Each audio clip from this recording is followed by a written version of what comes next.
जय श्री कृष्णा। आप सभी का आपके अपने चैनल समृद्धि में स्वागत है। आज इस वीडियो में सुनने वाले हैं हम श्रावण मास महात्म्य का 10वां अध्याय। श्रावण मास में शनिवार को किए जाने वाले कृत्यों का इस महात्म्य के अध्याय में वर्णन किया गया है।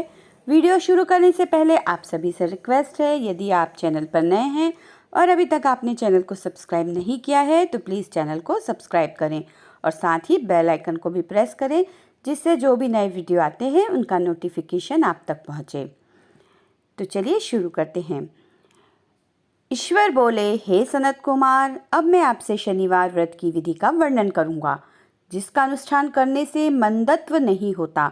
श्रावण मास में शनिवार के दिन नरसिंह, शनि तथा अंजनी पुत्र हनुमान, इन तीनों देवताओं का पूजन करना चाहिए। दीवार पर अथवा स्तंभ पर नरसिंह की सुंदर प्रतिमा बनाकर हल्दी युक्त चंदन से और नीले, लाल तथा पीले सुंदर पुष्पों से लक्ष्मी सहित जगतपति नरसिंह की भली भांति पूजन करके उन्हें खिचड़ी का नैवेद्य तथा कुंजर नामक शाक का भोग अर्पण करना चाहिए। उसी को स्वयं भी खाना चाहिए और ब्राह्मणों को भी खिलाना चाहिए। तिल का तेल तथा घृत स्नान भगवान नरसिंह को प्रिय है। शनिवार के दिन तिल सभी कार्यों के लिए प्रशस्त है। शनिवार के दिन तिल के तेल से ब्राह्मणों तथा सुवासिनी स्त्रियों को उबटन लगाना चाहिए तथा कुटुंब सहित स्वयं भी संपूर्ण शरीर में तेल लगाकर स्नान करना चाहिए तथा उड़द का भोजन ग्रहण करना चाहिए। इससे भगवान नरसिंह प्रसन्न होते हैं। इस प्रकार श्रावण मास में चारों शनिवारों में इस व्रत को करना चाहिए।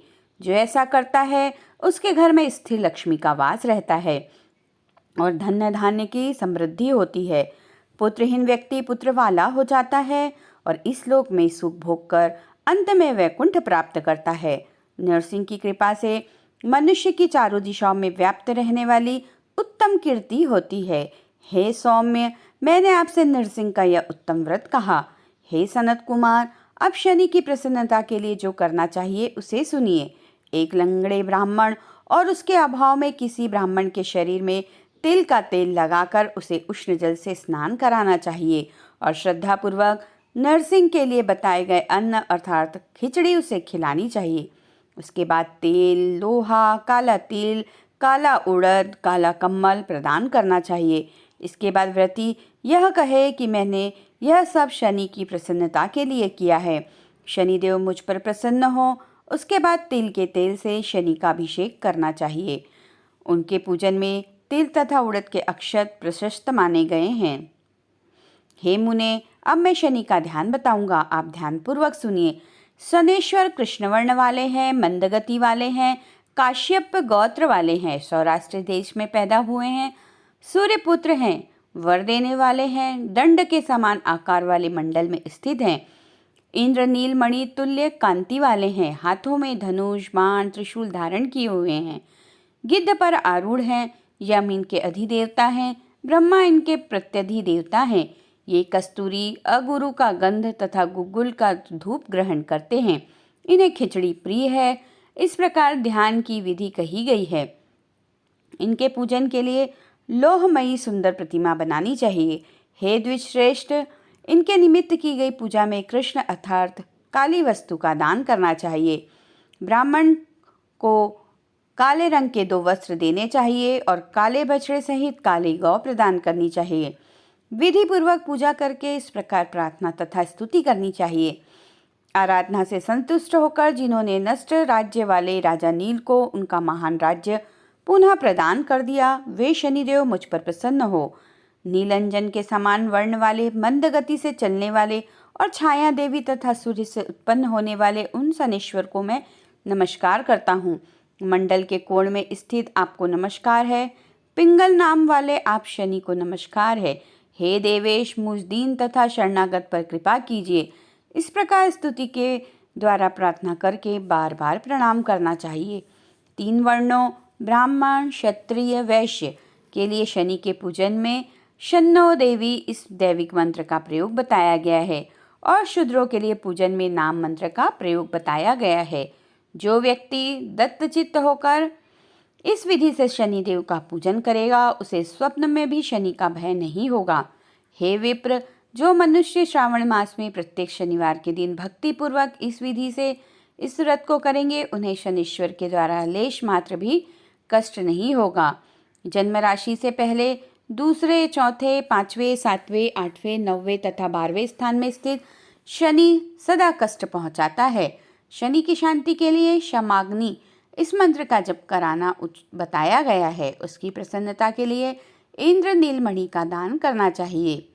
हे सनत कुमार, इसके बाद अब मैं हनुमान जी की प्रसन्नता के लिए विधि का वर्णन करूंगा। हनुमान जी की प्रसन्नता के लिए श्रावण मास में शनिवार को रुद्र मंत्र के द्वारा तेल से उनका अभिषेक करना चाहिए। तेल में मिश्रित सिंदूर का लेप उन्हें समर्पित करना चाहिए। जपा कुसुम की मालाओं से, आग धतूर की मालाओं से, मंदार पुष्प की मालाओं से, बटक बड़का पेड़ के नैवेद्य से तथा अन्य उपचारों से भी यथाविधि अपने सामर्थ्य अनुसार श्रद्धा भक्ति से युक्त होकर अंजनी पुत्र हनुमान जी की पूजा करनी चाहिए। इसके बाद बुद्धिमान को चाहिए कि हनुमान जी की प्रसन्नता के लिए उनके 12 नामों का जप करे।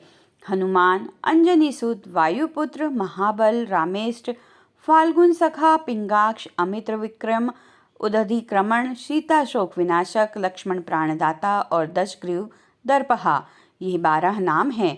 जो मनुष्य प्रातःकाल उठकर इन 12 नामों को पढ़ता है उसका अमंगल नहीं होता और उसे सभी संपदा सुलभ प्राप्त हो जाती है। इस प्रकार श्रावण मास में शनिवार के दिन वायुपुत्र हनुमान जी की आराधना करके मनुष्य वज्रतुल्य शरीर वाला, निरोग तथा बलवान हो जाता है। अंजनी पुत्र की कृपा से वह कार्य करने में वेगवान तथा बुद्धि वैभव से युक्त हो जाता है। उसके बाद शत्रु नष्ट हो जाते हैं, मित्रों की वृद्धि होती है, यह वीरशाली तथा कीर्तिमान हो जाता है। यदि साधक हनुमान जी के मंदिर हनुमत कवच का पाठ करे तो वह अणिमा आदि 8 सिद्धियों का स्वामित्व प्राप्त कर लेता है और यक्ष, राक्षस तथा विताल उसे देखते ही कंपित तथा भयभीत होकर वेग पूर्वक 10 दिशाओं में भाग जाते हैं। हे सतम, शनिवार के दिन पीपल के वृक्ष का आलिंगन तथा पूजन करना चाहिए। शनिवार को छोड़कर अन्य किसी दिन पीपल के वृक्ष का स्पर्श नहीं करना चाहिए। शनिवार के दिन उसका आलिंगन सभी संपदाओं को प्राप्त कराने वाला होता है। प्रत्येक मास में 7 वारों में पीपल का पूजन फलदायक है, किंतु श्रावण में यह पूजन अधिक फलप्रद होता है। इस प्रकार श्री स्कंद पुराण के अंतर्गत ईश्वर सनत कुमार संवाद में श्रावण मास महात्म्य में शनेश्वर नरसिंह हनुमत पूजनादि शनेश्वर कृत कथन नामक 10वां अध्याय पूर्ण हुआ। बोलिए उमापति महादेव की जय, शंकर भगवान की जय। 11वें अध्याय के लिए बने रहिएगा चैनल पर।